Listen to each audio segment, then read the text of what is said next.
Bonjour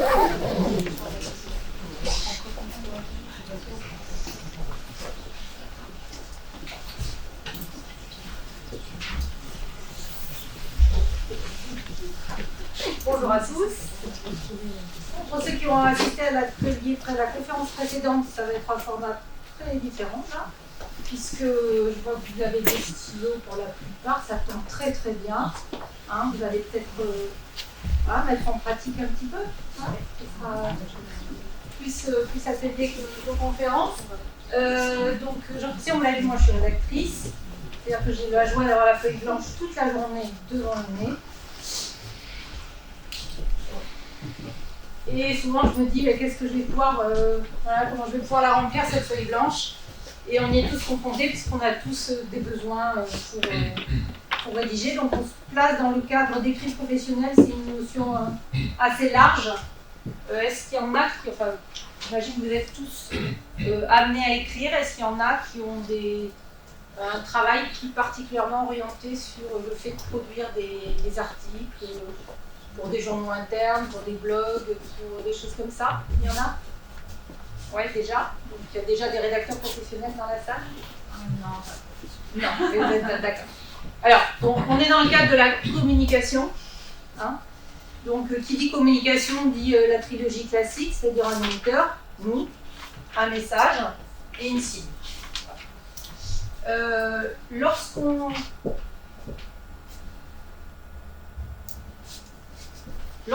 prend un bouquin, un magazine qu'on se met sur son canapé, on commence à lire, on est acteur, c'est-à-dire qu'on a choisi de lire ce support. Dans le cadre de la communication professionnelle, on va se positionner complètement différemment. On a une cible et on veut la convaincre. Ça change tout. Parce qu'on ne sait pas du tout dans quelle disposition d'esprit elle est. C'est-à-dire, encore une fois, quand vous prenez votre magazine, vous êtes sur votre canapé, vous avez choisi de lire ce journal. Vous avez un message à faire passer dans le cadre de votre communication professionnelle. Vous ne savez pas du tout si votre cible va être réceptive, si elle a faim, si elle a sommeil, si c'est l'heure de la sieste, si elle a une mauvaise humeur, si on lui a refusé une augmentation le matin et ça ne s'est pas bien passé, etc. Ça, vous ne le maîtrisez pas. Ce point-là, vous ne le maîtrisez pas. En tout cas, sur la capacité de concentration de votre cible, vous ne la connaissez pas. Donc, nous, ce qu'on va voir aujourd'hui, c'est le deuxième point. Parce qu'on ne maîtrise pas le premier, c'est-à-dire la bonne disposition de notre cible. On va essayer de travailler sur le deuxième point, c'est-à-dire mettre toutes les chances de notre côté pour soigner notre communication écrite. Alors, comment la soigner? Voilà. Yes, c'est notre cible. Alors, comment la soigner? Alors, pas forcément en offrant des fleurs, hein, c'est une image que j'ai mise. La présentation, votre premier atout. Déjà, on va donner une bonne première impression. C'est-à-dire quelque chose qui est agréable à voir, à lire. Alors moi, je ne suis pas lectrice du Monde. C'est vrai que le Monde, ça me rebute un peu. Moi, par exemple, si c'est un journal, il y a des pages très, très, très, très denses. Dans un écrit professionnel, on va pas travailler comme si on travaillait pour le Monde. Hein. On va essayer de faciliter la vie de notre récepteur, hein, de notre lecteur. Donc des petites astuces que j'ai mises là, hein, en pratique. On fait des respirations, c'est-à-dire qu'on ne va pas mettre des paragraphes trop denses, on va faire des retours à la ligne, des paragraphes, des puces, ce que j'ai fait là, hein, par exemple. On va l'aider en mettant en valeur certains mots. C'est du gras, c'est du souligné, quelquefois de la couleur, mais pas trop. Il ne s'agit pas non plus de faire les PowerPoint du départ. Je ne sais pas si vous avez connu le PowerPoint de départ où ça bougeait dans tous les sens, il y a des couleurs, etc. Il ne s'agit pas de ça. Il s'agit toujours de garder à l'esprit qu'on va aider notre lecteur pour faire passer notre message. Puisqu'on veut convaincre, on va essayer de le prendre par la main et de l'aider en lui donnant des points de repère. Un mot en gras, par exemple, c'est un point de repère. on va attirer son attention sur une notion qui est un peu plus importante. Vous voyez ce que j'ai fait là? Ben, j'ai mis en gras ça, par exemple.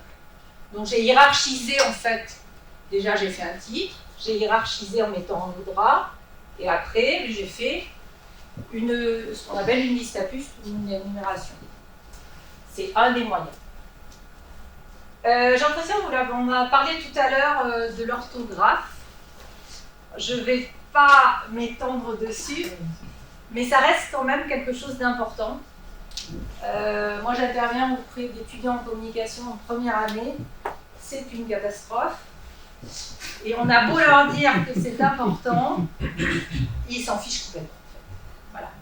Ils ont eu leur bac, c'est passé, et donc ils sont d'une désinvolture totale. Alors, ils connaissent les règles. Alors, il faut leur rappeler un petit peu ce qui est un complément d'objet direct, mais bon, globalement, ils connaissent les règles.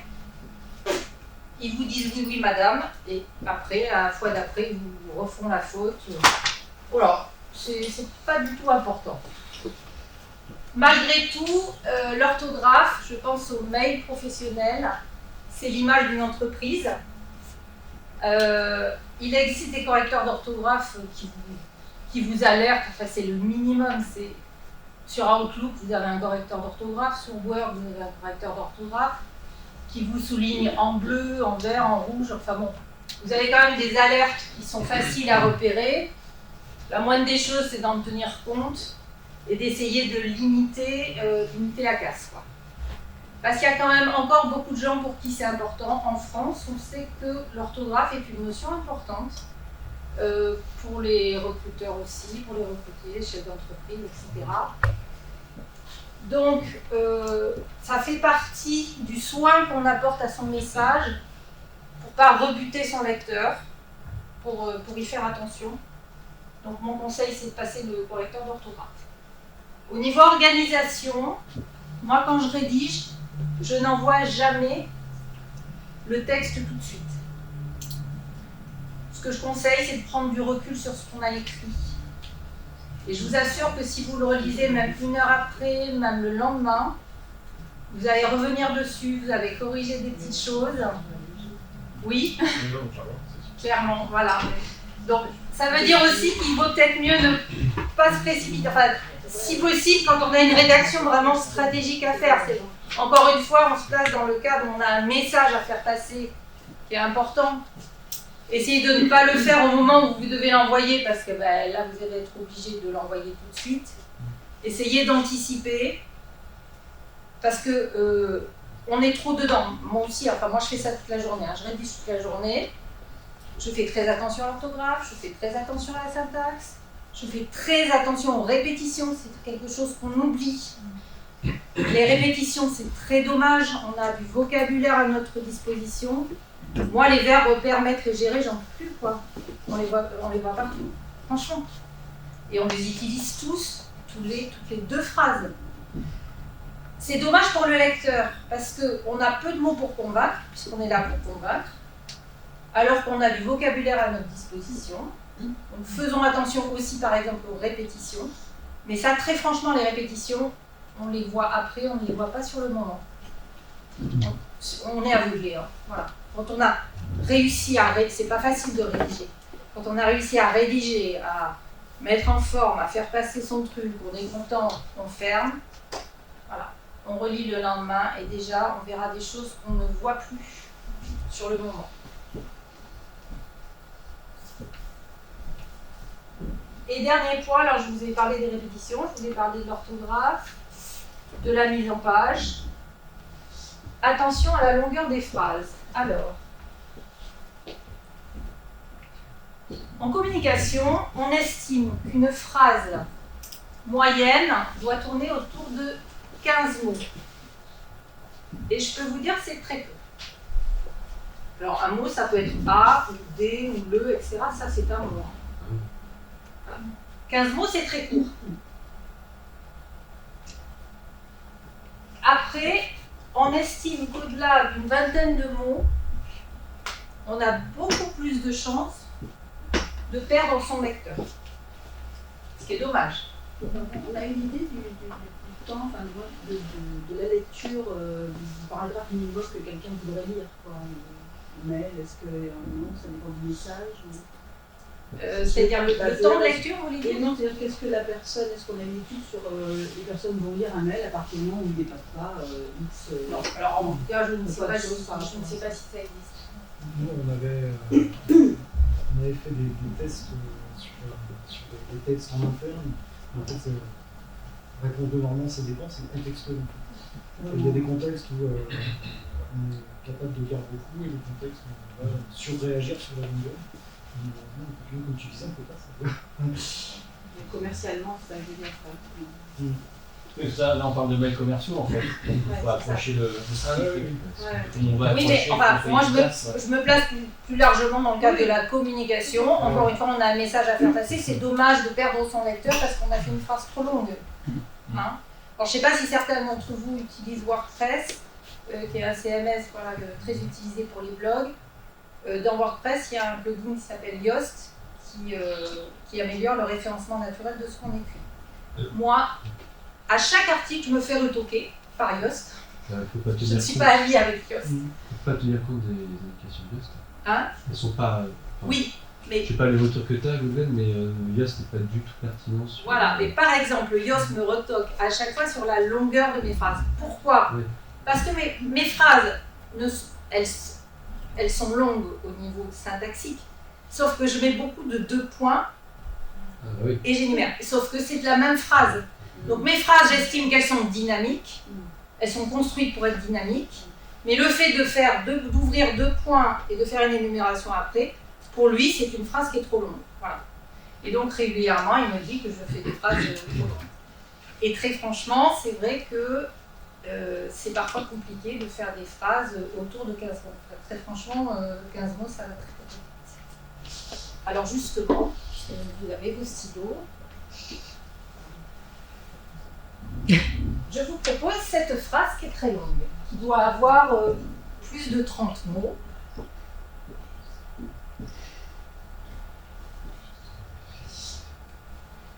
Et le petit exercice que je vous propose... Voilà, donc vous êtes d'accord que je vous ai perdu là? Voilà, je vous ai perdu là. Mais la formule grammaticale à ce que je suis déjà. C'est pas très clair. Néanmoins, elle est française. Cette phrase est française. Voilà. Ce que je vous propose, pour ceux qui le souhaitent bien sûr, c'est de prendre 3-4 minutes, 5 minutes, et de faire des propositions pour rendre cette phrase plus communicante en la transformant, c'est-à-dire en la retravaillant pour faire plusieurs phrases comme vous le voulez. Il n'y a pas une seule bonne proposition, il y a chacun aura sa proposition. Voilà. Donc je vous propose de travailler un petit peu sur le fait de raccourcir des phrases. Alors vous pouvez changer les mots, l'ordre des mots, introduire des variations, peu importe. Donc voilà, je vous propose ce petit exercice. Et ensuite, on fait un tour de table pour voir qui a des propositions plus pertinentes. Et on est bien d'accord, on cherche à dire la même chose que... Exactement, tu cherches à dire la même chose, mais tu dans peux cette tout phrase. transformer. D'accord, voilà. Ok.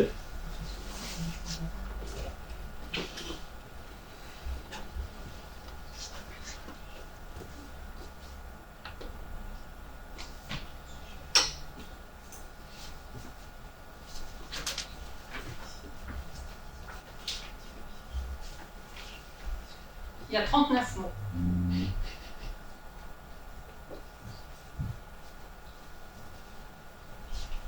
Tu peux nous en dire plus sur le contexte, dans quel cadre c'est sort Bon, bah non, là c'est un exercice vain, c'est un exercice facile, ça. Oui, mais... C'est un entretien d'embauche ou ça Oh non. Parce que c'est une phrase orale. C'est plutôt marketing, ça en fait. Hein. C'est pas pour soi-même, c'est à destination d'un lecteur. Ouais, c'est ça. C'est à destination. Je me place toujours dans à la destination d'un lecteur.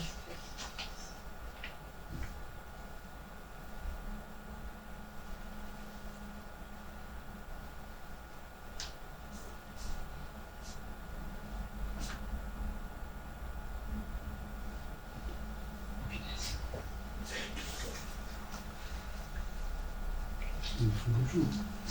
Je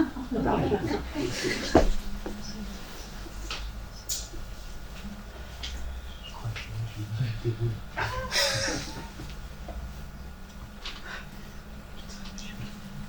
Je vais me mettre à côté de Monsieur Bavard. Ah, pourquoi pas pour la photo. Voilà.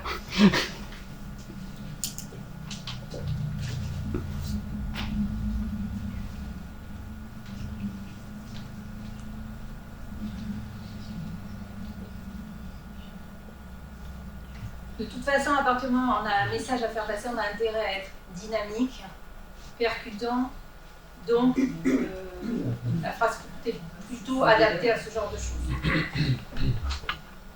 Je vois madame qui compte ses mots. 26.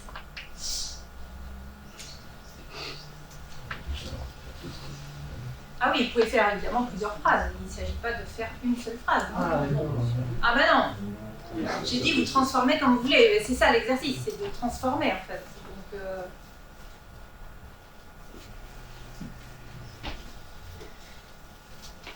si vous voulez faire 10 phrases, faites 10 phrases. Enfin, peut-être que trop de phrases que la phrase. Avez-vous une proposition? On va faire partie de l'énumération, en mettant des mots-clés, en retirant un petit peu tous les je dois, au, de mots, en retirant ces éléments-là, en créant réellement une liste extrêmement simplifiée. Alors, comment introduisez-vous tout ça? Réfléchir et définir 2 points. Le positionnement de l'activité, qui suis-je, quelle valeur ajoutée, quel concurrent, quelle différence, avec en chapeau final et en conclusion, le besoin de créer une identité forte, qui pour moi me semble un petit peu différent des éléments précédents. Ça me laisse à mettre plus en avant. Alors, qui a d'autres propositions? Je mettrai tout de suite un titre. Comment positionner mon activité? Ouais. Après, nous devons nous poser les questions, 2 petits points, et puis lister. Donc là, un peu la même chose. Ouais.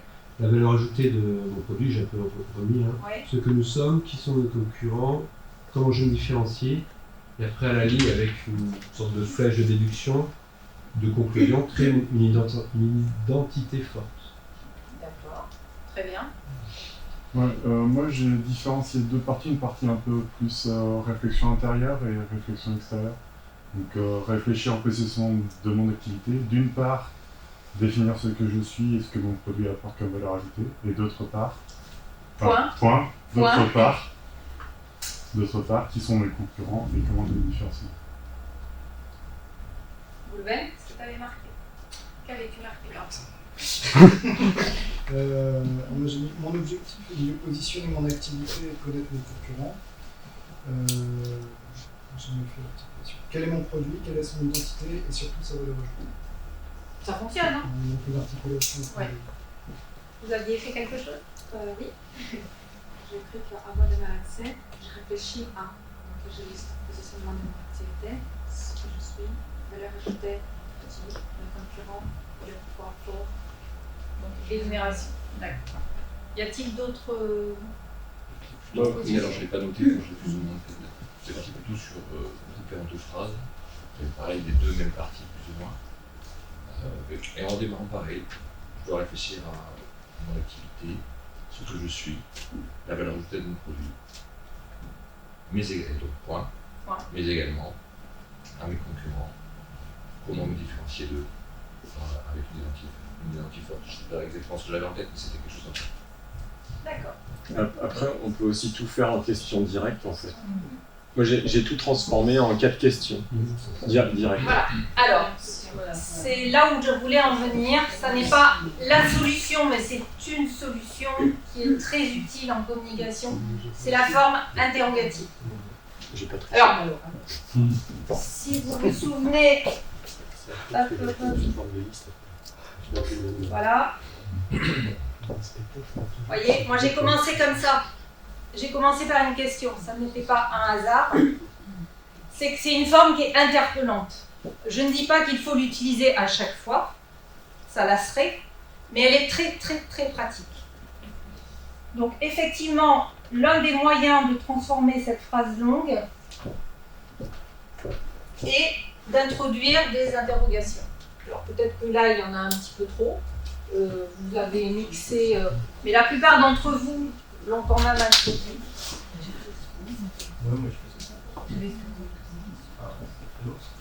Ça reste long quand même. Comme il y a plusieurs phrases. Oui, mais voilà, il y a plusieurs phrases. Ce que je voudrais dire sur la forme interrogative, c'est une forme qui disparaît complètement à l'oral, dans notre langage parlé, comme la forme négative d'ailleurs. On ne forme plus de phrases avec les négations ou avec les interrogations, très peu. Dès qu'on formule une question comme il faut, ça s'apparente à du langage soutenu. Hein. Si je dis que fais-tu, c'est pas plus long que de dire tu fais quoi. Il y a 3 mots. Tu manges quoi? Tu vas où? Mais on va dire plus rarement maintenant où vas-tu? Que manges-tu? Que fais-tu? C'est très dommage. Parce que fais-tu est quand même plus joli que tu fais quoi. On est d'accord? Donc c'est une forme qui disparaît à l'oral, mais qui est très utile à l'écrit parce que justement elle permet d'interpeller. En rédaction web, alors je ne vais pas forcément beaucoup parler de rédaction web, c'est ce qu'on nous demande de plus en plus parce que les internautes posent des questions directement à Google maintenant. Ils posent directement la question. Et donc nous, dans nos articles de blog ou de sites, des choses comme ça, on nous demande, enfin je ne sais pas le faire sous ton contrôle, mais on nous demande de formuler des questions comme si c'était celles des internautes. En fait. Donc c'est vrai que la forme interrogative redevient très utilisée, en tout cas elle est très pratique. C'était une manière de vous le montrer.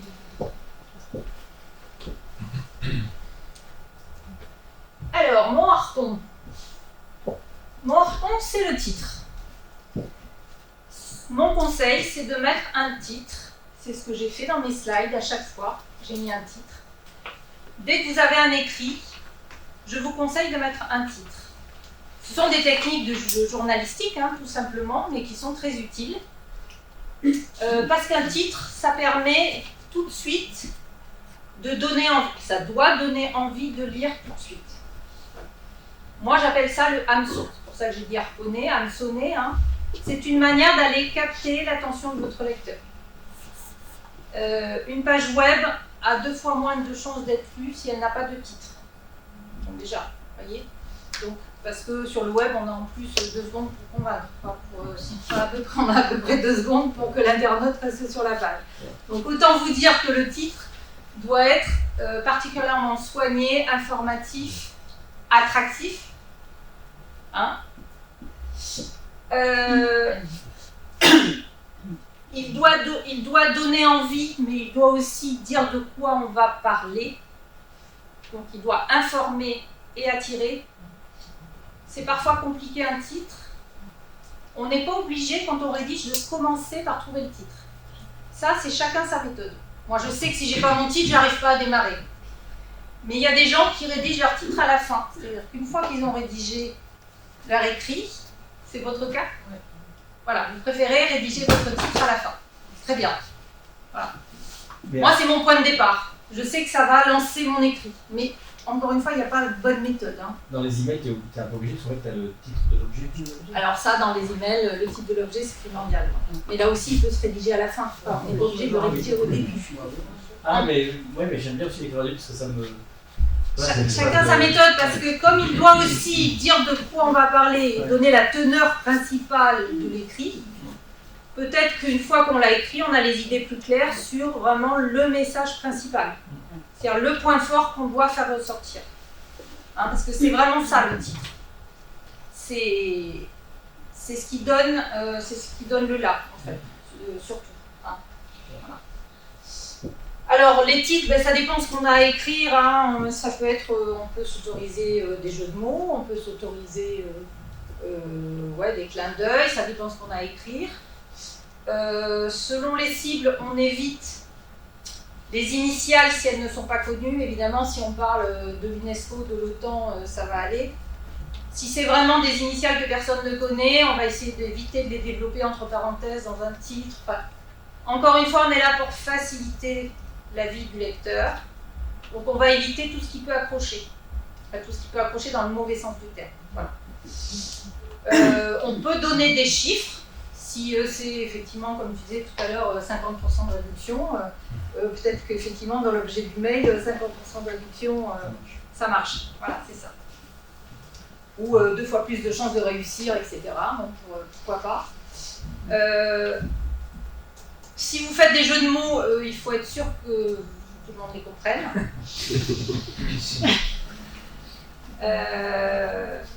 Et il ne faut pas faire trop long. Alors, encore une fois, dans le cadre de la rédaction web, le titre doit comporter des mots-clés, hein, c'est-à-dire les mots-clés qui vont être la source des recherches pour les internautes. Et ne pas être trop long, parce que sinon il ne va pas passer sur les réseaux sociaux, notamment au niveau des partages. Il ne faut pas faire trop long.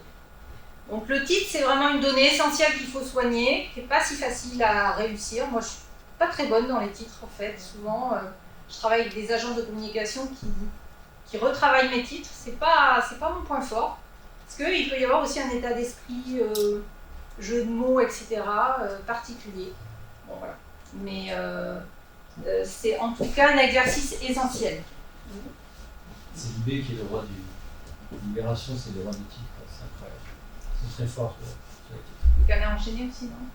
Oui, mais je trouve que l'idée, ça percute tout de suite. Ouais. Le canard enchaîné fait des titres assez longs quand même. Oui. Donc voilà mon petit hameçon. Et après les titres, on a ce qu'on appelle le chapeau. Il n'y a pas de faute d'orthographe, ça s'appelle comme ça. Un chapeau haut, avec un petit chapeau sur le haut, justement. Donc vous voyez, j'ai réutilisé une question pour vous interpeller. Connaissez-vous le chapeau? Alors en fait, un chapeau, c'est ce que j'ai fait à chaque slide. C'est ça en fait. C'est cette introduction qui est en général écrite différemment. C'est-à-dire qui est écrite en gras. Et là aussi, comme le titre, c'est fondamental. Parce que c'est le deuxième niveau sur lequel arrive votre lecteur. Alors autant vous pouvez faire des jeux de mots, des approches un peu humoristiques dans le titre, si vous le pouvez. Autant le chapeau, il va résumer l'article, mais surtout, il va mettre en avant ce qu'on appelle le bénéfice client. En communication, qu'est-ce que c'est le bénéfice client? C'est ce pourquoi on va acheter votre produit ou votre service. En tout cas, c'est le message que vous voulez faire passer. On a dit que tout à l'heure, on avait un message à faire passer, on est dans la communication, on veut convaincre. Ben, le bénéfice client, c'est pourquoi votre lecteur va vous lire. Voilà. Quel est son intérêt à vous lire? Et c'est là qu'il doit le trouver. Son intérêt, il le trouve dans le chapeau. Après, c'est trop tard. Si vous ne l'avez pas, si vous ne l'avez pas dit, si vous ne l'avez pas annoncé ici, quel intérêt il a à vous lire, il n'ira pas plus loin. Vous l'avez perdu. Donc là, le chapeau, c'est vraiment stratégique. Hein? C'est la contextualisation pour eux? Oui, on va voir comment, on va voir ce qu'il doit contenir effectivement, c'est la contextualisation. Et une donnée importante, c'est que dans votre titre, si vous avez, je sais pas moi, le coronavirus a fait 1000 morts, c'est ça votre titre, vous ne remettez pas le coronavirus a fait 1000 morts dans le chapeau. On est toujours dans la logique qu'on a peu de mots pour convaincre. Donc on a dit quelque chose dans le titre pour accrocher, on dit autre chose dans le chapeau, on ne répète pas. On en profite pour dire autre chose. En fait, ce qu'on a à vendre, notre message, c'est là. Voilà, c'est là qu'on l'annonce en fait. Est-ce qu'on peut présenter du coup un plan d'article ici dans le chapeau ou c'est pas approprié? Non, c'est pas un plan d'article. C'est encore une fois ton bénéfice client. C'est qu'est-ce que je vous apporte? Qu'est-ce que cette lecture va... Qu'est-ce que mon écrit vous apporte? Quel est votre intérêt à lire? Qu'est-ce que vous allez trouver qui va vous intéresser dans cet article? c'est là que tu l'annonces, en fait.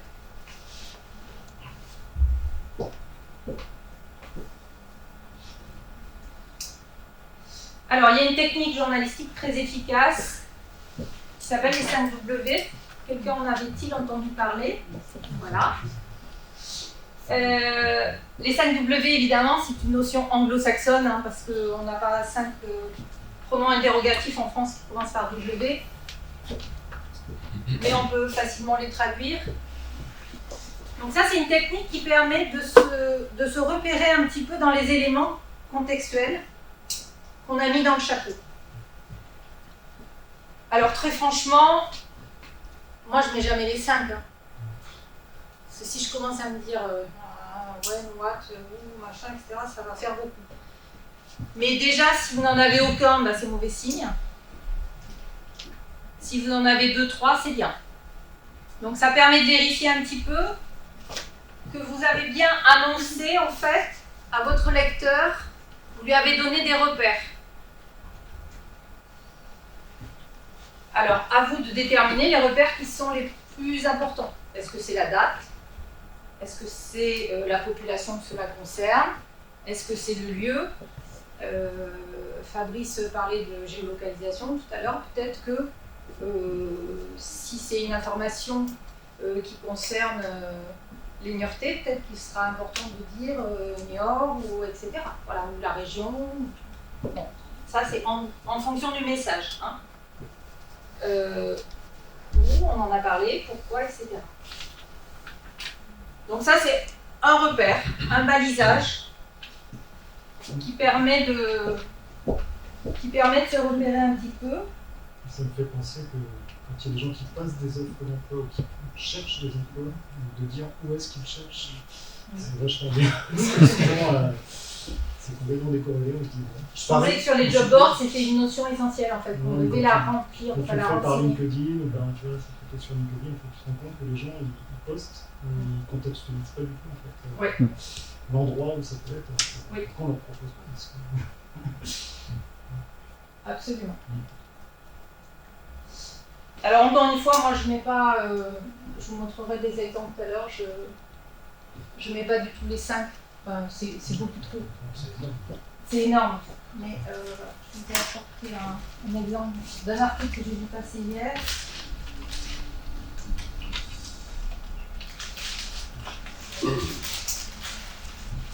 C'était dans Sud-Ouest hier.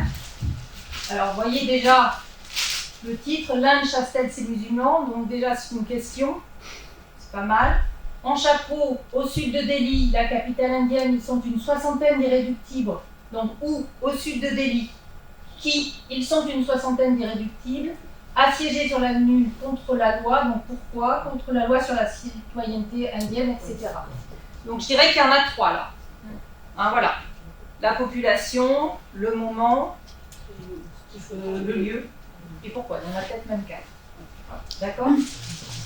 Donc là, c'est vraiment des techniques de journalistes qui fonctionnent bien.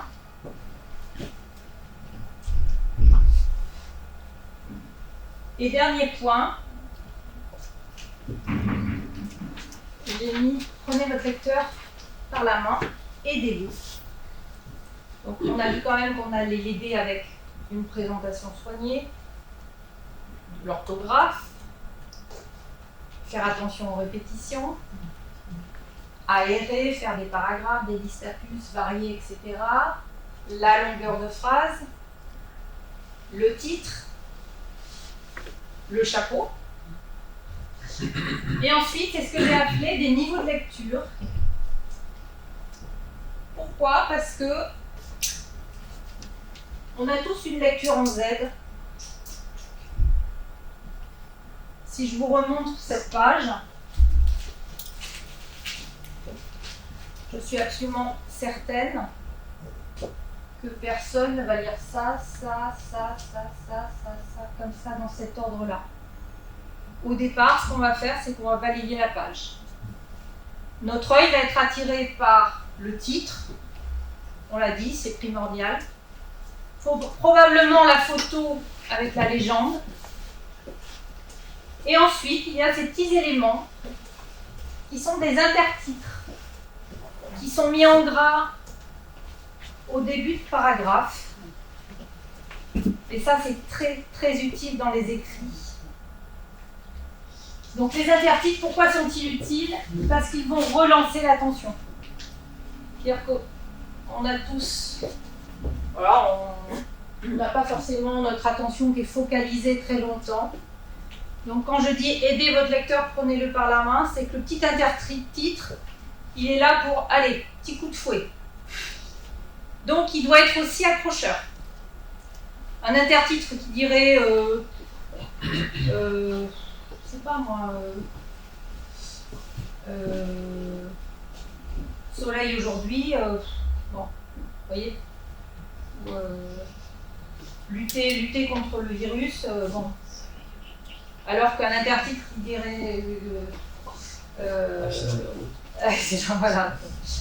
Il faut éviter d'être banal. Il faut éviter d'être trop long aussi. Hein, un intertitre, c'est pas une grosse phrase, hein, ce sont quelques mots. Toujours pareil, dynamique. Alors on peut avoir des questions, on peut avoir des verbes, conjugués, pas conjugués, infinitifs, on peut avoir des citations aussi. Hein, ça peut faire des intertitres. On les met en gras parce qu'on aide notre lecteur à se repérer, donc on lui dit attention, là il y a un petit truc, une petite relance pour toi, on a pensé à toi, donc on met en gras. Comment ils ont fait là? Voilà, là ils ont fait 3 intertitres. Ce qu'ils ont fait aussi, qui est très utile, c'est ce que j'appelle un encadré. C'est-à-dire que dans votre écrit, vous mettez en exergue des éléments que vous sortez du texte, que vous voulez mettre en avant, qui servent à détailler certains points. Ça peut être des chiffres, un lexique, si vous avez des mots compliqués à expliquer. Plutôt que faire des étoiles, des renvois en bas de page, et bien, si vous avez plusieurs mots à expliquer, vous les regroupez, vous faites un encadré. C'est sympa. Hein? Si vous avez une chronologie aussi, c'est possible aussi. Là aussi, l'encadré, il a une petite mise en page différente. Donc, il participe au fait de dynamiser l'écrit. Les citations, c'est ce genre de choses. Vous sortez une phrase du contexte. Vous la mettez en gros entre guillemets. Là, je travaille sur un document pour le département de la Gironde, un document stratégique. J'ai pris le discours du président, j'ai extrait des phrases, je les ai mis en gros entre guillemets avec des paragraphes bien au milieu de paragraphes bien administratifs. Tout de suite, voilà, ça anime le propos, quoi. D'accord? Donc là aussi, c'est des petites balises. Et dernier point, les légendes photos, elles doivent apporter autre chose, c'est-à-dire qu'on évite les répétitions. Si vous mettez sur votre légende photo quelque chose qui est déjà dans le texte, ça n'a pas gros intérêt. Profitez-en, vous avez peu de mots encore une fois, profitez-en pour donner d'autres messages, d'autres informations. Et c'est ce qu'on appelle En fait, quelque chose qui est en exergue, c'est quelque chose qui est mis à part, en avant. C'est un encadré, par exemple, c'est ce que je disais. C'est une information qu'on sort de l'article général, donc qui n'y est pas, et que l'on met à part. Une citation, c'est aussi une terme? Oui, tout à fait. C'est-à-dire que là, effectivement, on pourrait dire qu'en exergue, il y a la citation, hein. Et puis, ils ont rajouté une information plus ponctuelle sur des émeutes, par exemple, qui ont eu lieu le 22 février. Donc, ils ont sorti une information de l'article général pour faire un focus dessus. C'est un focus, en fait. Voilà. Ça permet de détailler quelque chose sans alourdir forcément tout le reste de l'écrit. Souvent, dans les articles de blog, en tout cas, on utilise une technique, on met en exergue une partie du texte qui est déjà dedans, mais on le fait ressortir, en fait. Et en fait, il est doublé. Je ne sais pas si c'est une bonne pratique. Mais parce que les encadrés ne sont pas gérés aussi sur, par exemple sur WordPress, tu ne peux pas faire un encadré. Là, c'est vraiment très, une volonté, en fait. c'est pas, Tu retires un morceau, une phrase clé, qui peut être une citation, mais en fait, tu vas la retrouver dans le corps du texte. Mais là, c'est le cas, c'est-à-dire que quand j'ai une citation toute seule, où je ne sais pas qui a cité, ça veut dire que je l'ai forcément dans le texte puisque l'auteur est cité dans le texte et qu'on m'a expliqué qui était l'auteur. Sinon, moi, je ne sais pas qui a dit ça. Donc là, c'est exactement ce que tu dis, c'est-à-dire que là, moi, je suis bien obligée de l'avoir dans le texte, mais je l'ai mise en avant, donc en exergue. Voilà. J'estime que cette citation, elle est importante. Donc soit je la mets seule, mais en citant la personne, sa fonction, comme je l'ai fait pour le président de la Gironde. J'ai mis Jean-Luc Blaise, le président du département. Voilà. Soit on la retrouve dans le texte, et à ce moment-là, c'est vraiment juste une mise en avant. C'est aussi une astuce parce que personne ne va lire la lettre du président. Il me reste 5 minutes? Oui. Allez. Ah ouais, ça fait pas 5 minutes que tu y es, non? Non, j'ai la valeur de temps. Il me reste 5 minutes. Nicolas, c'est ça? Oui, c'est ça. D'accord. Ça va pas. Ça va pas? Comment ça va pas? Alors j'avais prévu un exercice pour vous, mais ça va. Fais-le clair ton exercice.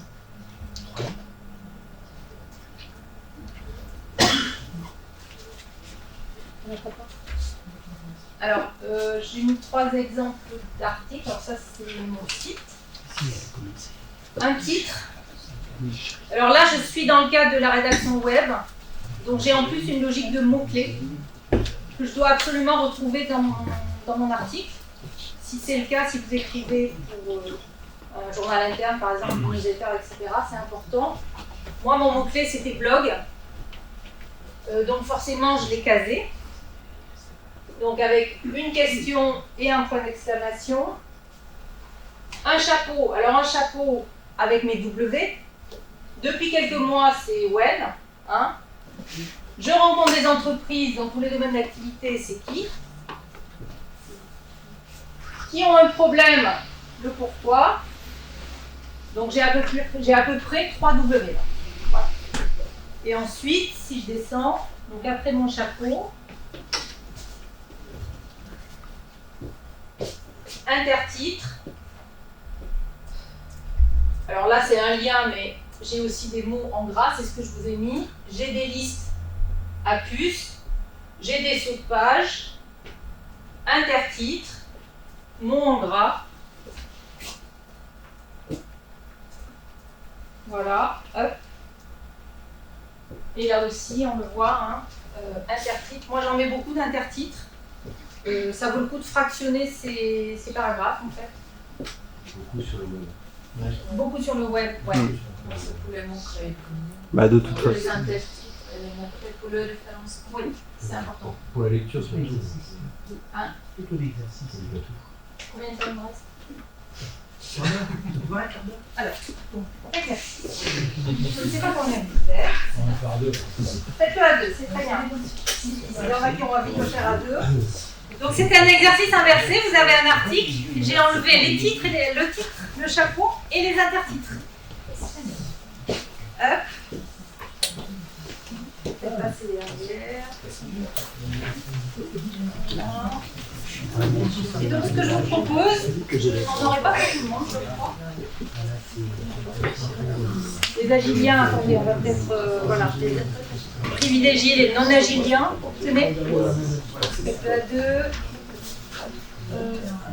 Hop. Voilà. S'il n'en a pas, il m'en reste. Qui n'en a pas?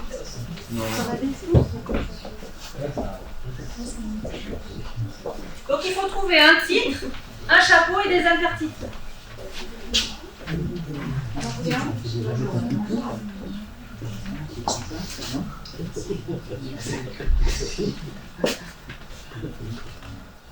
C'est quoi, j'ai payé l'article? Merci. Donc c'est un exercice absolument inversé qui n'est pas si facile.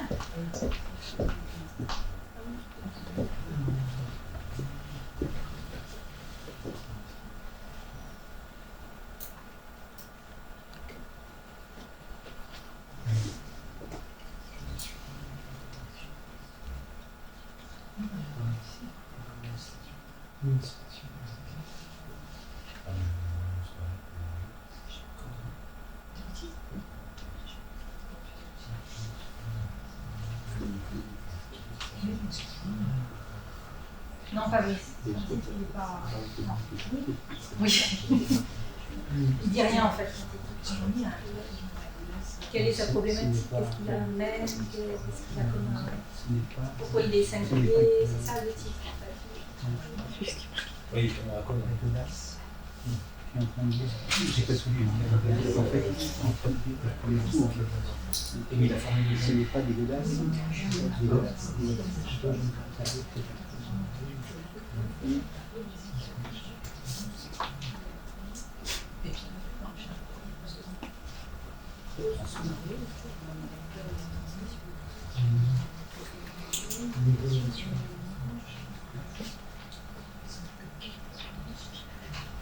Il faut exploiter, moi, c'est ça.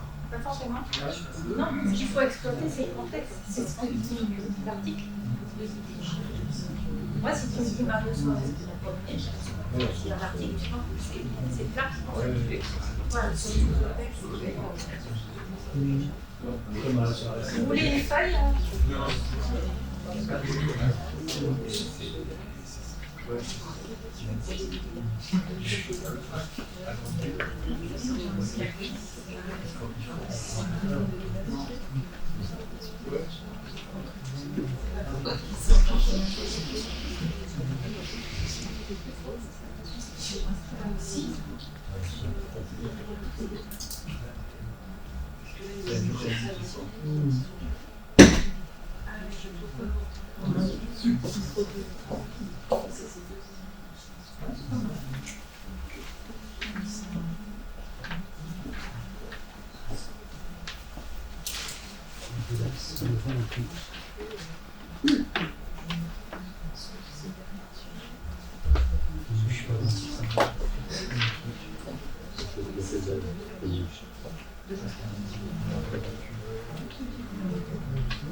Non, c'est pas évident. C'est un métier.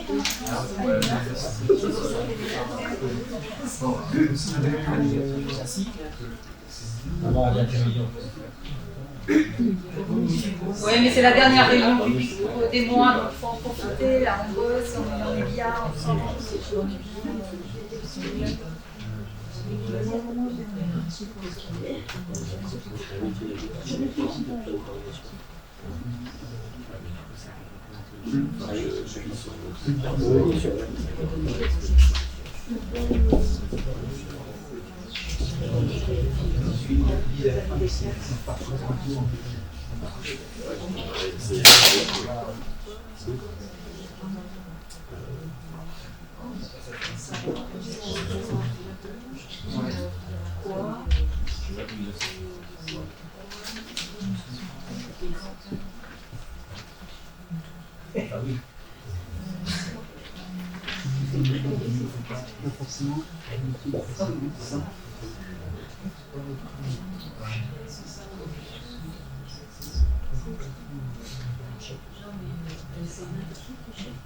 Alors, y a-t-il des propositions au niveau des titres? Oui. Oui. Devenir un métier traditionnel qui attire de jeunes femmes. Vous avez travaillé chez Sud-Ouest, vous n'avez pas encore. Peut-être que je vais vous montrer l'article. Alors, on est sur autre chose. Des pompes, mais plus de cordonniers. Très bien. Non, mais les pompes, voilà, on peut faire plein de jeux de mots. Hein. Il y a d'autres propositions, j'imagine? Oui. Mario en grande pompe. Waouh. Oui. Les pros de la pompe. Ah, les pros de la pompe, ouais. Un cordonnier bien dans ses pompes. Un cordonnier bien dans ses pompes, parfait. Non.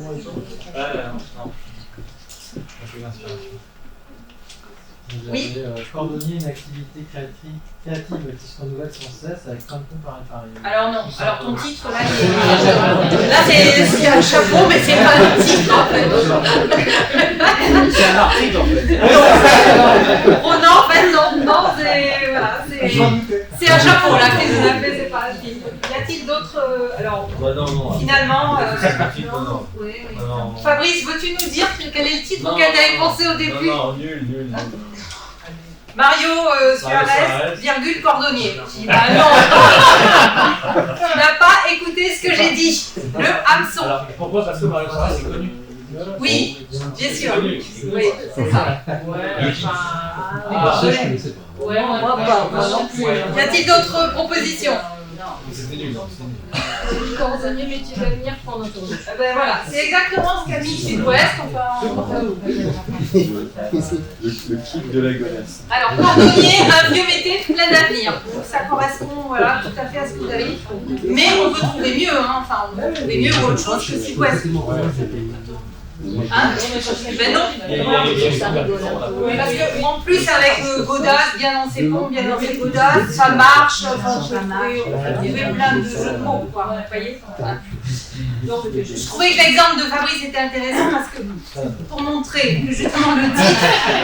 Ce qu'il ne faut pas faire. Et voilà, Fabrice et Rondon, ce qu'il ne faut pas faire, c'est un titre trop long, mais quelque chose de plat. Y a-t-il des propositions pour les chapeaux? Alors lui il a fait son chapeau déjà, c'est bon. Donc après le titre, on revient bien assez con, du coup, ressemeler, réparer, redonner une jeunesse à vos chaussures, un métier d'avenir. Oh bon voilà, alors là, parfait. Nous avons un rédacteur dans la salle. Vous aviez dit quelque chose de parfait? Il faudrait le mettre à Bordeaux. Ah oui, alors on n'a pas notre horaire. Simplement à Bordeaux, ça suffit. À Bordeaux, exactement. Vous voyez les W comme c'est important, effectivement. Le W local, là, le where, est important. Sauf là dans le sous-titre de la photo. Alors, d'autres propositions pour les chapeaux? Ouais, mais alors du coup, je me rends compte que j'ai plutôt fait des sous-titres en fait, plus que des chapeaux. Mais c'est pas forcément un métier du passé. Alors, ça n'est pas un chapeau, je te confirme. C'est plutôt un intertitre. Oui. Ah non, mais ça c'est l'intertitre, pardon. Moi j'étais voilà, à l'intertitre. Pardon. Donc, il y en a fait un qui s'appelle pas forcément un métier. La formulation est très lourde. Pour un intertitre qui doit être accrocheur, on va essayer d'être plus tonique, plus percutant, plus direct. D'accord? L'intertitre c'est 5 mots, 5-6 mots, quoi. Y a-t-il d'autres intertitres? Le deuxième. Ah, pardon. Le deuxième, vas-y, pardon. Le deuxième, mais il est mieux, je crois. Par ici, ça embauche. Point d'exclamation. Très bien. Vous voyez, parce que Sud-Ouest, c'est 12 heures par jour. Franchement, je trouve ça très plat, quoi. Le premier Sud-Ouest, c'est coup de bol, et le deuxième, 12 heures par jour. Donc, vous êtes meilleur que Sud-Ouest. C'est pas compliqué. Oui. Ah oui, voilà. J'avais peur de ta réaction. J'ai dit c'est le début et après plein de clients. Non, alors non.